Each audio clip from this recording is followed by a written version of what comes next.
수위를 아직도 그냥 평범한 알트코인으로 보고 계신가요? 그렇다면 오늘 영상 꼭 끝까지 보셔야 됩니다. 왜냐하면 지금 수위는 단순히 가격이 조금 오른 코인이 아닙니다. 선물, 스테이블 코인, 결제 카드, 한국시장, AI 금융, 비트코인 디파이까지 수위 주변에서 터지고 있는 이슈들을 보면 이건 그냥 우연한 상승이 아닙니다. 지금 시장은 수위를 다시 평가하기 시작했고, 만약 이 흐름을 놓친다면 나중에 정말 아쉬울 수 있습니다. 오늘은 최근 이슈를 가지고 수위가 왜 다음 금융 사이클의 핵심 인프라로 주목받고 있는지 아주 쉽게 정리해드리겠습니다. 지금 수위는 다시 시장의 중심으로 들어오고 있습니다. 2026년 5월 기준으로 수위는 글로벌 시가총액 23위권으로 진입했고, 최근 7일 기준으로도 강한 상승률을 보여주었습니다. 유통량은 약 40억 개 수준이고 최대 공급량은 100억 개로 알려져 있는데요. 여기서 중요한 건 단순히 가격이 올랐다는 사실이 아닙니다. 가격이 오른 이유가 있다는 겁니다. 수위의 상승은 단기적인 세력 장난이나 단순한 기대감이 아니라 제도권 금융과 실사용 인프라가 동시에 붙기 시작했다는 신호입니다. 시장은 이런 코인을 그냥 지나치지 않습니다. 수위는 처음부터 글로벌 결제와 AI 시대를 겨냥해서 만들어진 인프라에 가깝습니다. 기존 블록체인은 오래된 대형 쇼핑몰이라고 비유하면, 수위는 처음부터 빠른 속도, 낮은 수수료, 대량 거래 처리를 목표로 새로 지은 초고속 스마트 금융 센터라고 볼 수 있습니다. 특히 수위는 메타의 DM과 리브라 프로젝트에 참여했던 핵심 인력들이 만든 프로젝트로 알려져 있고, A16G와 프랭클린 템플턴 같은 대형 투자자들의 이름도 연결되어 있습니다. 쉽게 말해서 수위는 시작부터 밈코인처럼 만들어진 프로젝트가 아닙니다.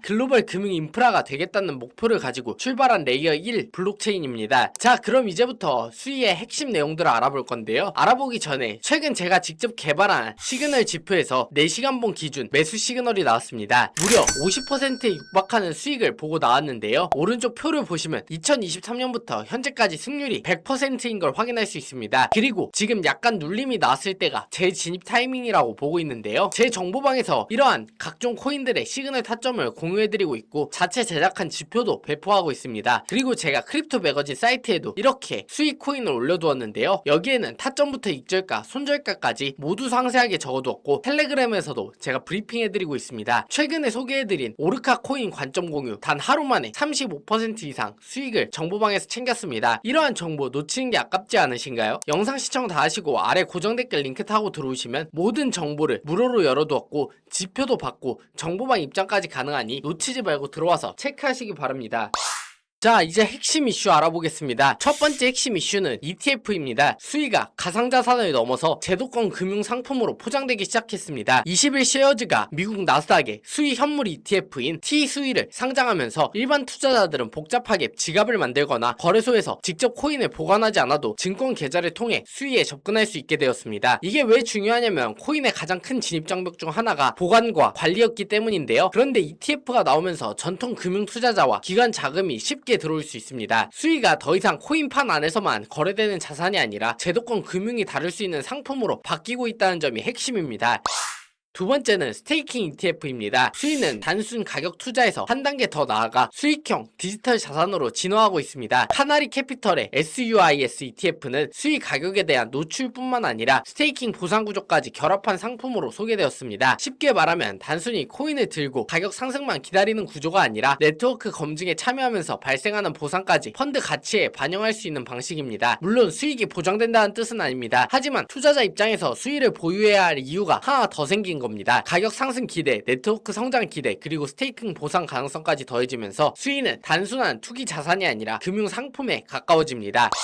세 번째는 CME입니다. 수위가 시카고 상품거래소 CME의 선물 상품 라인업에 들어갔다는 건 정말 큰 의미가 있습니다. CME는 전 세계의 기관들이 가격 위험을 관리하고 대형 자금을 운용할 때 사용하는 대표적인 제도권 파생 상품 시장입니다. 수위가 CME 선물 대상이 됐다는 건 기관들이 수위를 진지한 투자 대상이자 리스크 관리 대상으로 보기 시작했다는 신호입니다. 비트코인, 이더리움, 솔라나처럼 큰 자산들이 거쳐간 제도권 진입 루트에 수위도 이름을 올리기 시작한 것입니다. 단순히 거래할 곳이 하나 늘어난 게 아닙니다. 수위가 글로벌 기관의 가격 관리 대상이 됐다는 점이 가장 강력한 포인트입니다. 네 번째는 수위 달러입니다. 코인이 진짜 커지려면 사람들이 사고 파는 것에서 끝나면 안 됩니다. 실제로 써야 되는데요. 수위 달러는 수위 생태계 안에서 결제와 송금, 디파이, 애플리케이션 사용을 자연스럽게 연결하는 핵심 부품입니다. 특히 수위 달러는 스트라이프, 자회사 브릿지와 연결된 디지털 달러로 소개되었습니다. 스트라이프는 글로벌 결제 시장에서 매우 중요한 기업입니다. 수위 위에서 달러 기반 스테이블 코인이 돌아간다는 건 수위가 단순한 코인 네트워크가 아니라 실제 금융거래가 가능한 생태계로 바뀌고 있다는 뜻입니다. 결제용 디지털 달러가 들어오면 생태계 활용도는 훨씬 커질 수밖에 없습니다. 다섯 번째는 슬러시 카드입니다. 이건 초보자분들도 바로 이해할 수 있는 실사용 호재인데요. 기존에는 코인을 사용하려면 코인을 매도하고 현금화하고 거래에서 출금하고 은행 계좌로 이체한 다음에 카드를 써야 했습니다. 너무 복잡합니다. 그런데 슬러시 카드는 이 과정을 줄이려는 시도입니다. 수위 생태계 월렛인 슬러시와 스테이블 코인 결제 기업 라다페이가 협력해 디지털 자산을 실생활 결제로 연결하는 전용 카드를 준비하고 있습니다. 핵심은 자산을 무조건 팔지도 않고 결제에 활용할 수 있다는 점입니다. 스테이블 코인 결제, 담보 기반 디파이 크레딧, 리워드까지 하나의 카드 인터페이스 안에서 작동한다면 수위는 거래소 안의 코인이 아니라 실제 소비 생활과 연결되는 자산이 됩니다. 여섯 번째는 한국인데요. 수위는 한국을 아시아에서 가장 중요한 시장으로 보고 있습니다. 미스틴랩스 측은 한국 시장을 우선적으로 보고 있고 금융기관과 빅테크 기업과의 협업 가능성도 언급했습니다. 또 한국의 스테이블 코인 규제가 명확해지면 시장 확장 속도가 더 빨라질 수 있을 것으로 보고 있습니다. 여기서 중요한 건 수위가 단순히 한국 투자자들의 거래량만 노리는 게 아니라는 점입니다. 금융기관, 빅테크 테이블 오더 같은 실생활 결제 인프라와 연결될 가능성을 보고 있습니다. 만약 한국에서 수위 기반 결제나 스테이블 코인 서비스가 실제로 확장된다면 이건 또 하나의 강력한 성장 재료가 될 수 있습니다. 일곱 번째는 AI 금융입니다. 수위가 요즘 강하게 밀고 있는 키워드가 바로 에이전틱 파이낸스입니다. 말은 어렵지만 쉽게 설명하면 AI가 사람 대신 돈을 관리하고 결제하고 투자까지 실행하는 금융 환경입니다. 앞으로는 AI 에이전트가 사용자를 대신해서 항공권을 사고 구독료를 정산하고 가장 효율적인 디파이 수익률을 찾아 자산을 이동시키는 시대가 올 수 있습니다. 그런 시대에는 빠르고 싸고 24시간 작동하는 검증 가능한 금융 네트워크가 필요합니다. 수위는 바로 그 인프라가 되겠다고 말하고 있습니다. 사람과 AI가 같은 금융 네트워크 위에서 움직이는 시대, 수위는 그 시장을 정조준하고 있습니다. 여덟 번째는 비트코인 디파이입니다. 수위가 노리는 것 스테이블 코인 시장뿐만 아닙니다. 수위는 금고 속에 잠자고 있는 비트코인 유동성까지 온체인 금융으로 끌어오려고 하고 있습니다. 하시 인프라는 기관들이 보유한 비트코인을 수위 생태계의 담보대출, 구조화 금융, 디파이 시장과 연결하기 위한 전략으로 소개됐습니다. 비트코인은 가장 큰 디지털 자산이지만 대부분은 보관만 되는 경우가 많습니다. 그런데 이 거대한 유동성이 디파이로 움직이기 시작한다면 시장 규모는 완전히 달라질 수 있습니다. 수위는 스테이블 코인 결제뿐만 아니라 비트코인 자본 시장까지 노리고 있는 겁니다. 아홉 번째는 글로벌 확장입니다. 수위는 위로는 월가 기관 자금을 노리고 아래로는 신흥국 실사용자를 노리고 있습니다. 미국에서 ETF와 CME 선물을 통해 제도권 자금의 통로를 만들고 있고 아프리카에서는 나이지리아 핀테크 기업 파가와의 파트너십을 통해 국경 간 결제와 토큰화 자산 시장을 노리고 있습니다. 파가는 2009년 설립 이후 누적 420억 달러 규모의 결제를 처리한 기업으로 알려져 있습니다. 이런 기업이 수위와 연결되어 있다는 건 신흥국 모바일 금융 시장에서 수위의 실사용 가능성이 커질 수 있다는 뜻입니다. 선진국의 기관 자금과 신흥국의 실제 사용자가 수위 위에서 만나면 이건 매우 강한 조합입니다. 이제 퍼즐을 합쳐보겠습니다. 수위 주변에 터지는 이슈들은 각각 따로 노는 뉴스가 아닙니다. ETF와 CME는 제도권 금융의 인정입니다. 수위 달러와 슬래시 카드는 실생활 결제망 구축입니다. AI 금융과 비트코인 디파이, 한국 시장과 글로벌 파트너십은 미래 금융 인프라의 확장입니다. 결국 수위는 세 가지 축으로 움직이고 있습니다. 이 세 가지가 동시에 맞물리면 수위의 존재감은 지금보다 훨씬 커질 수 있습니다.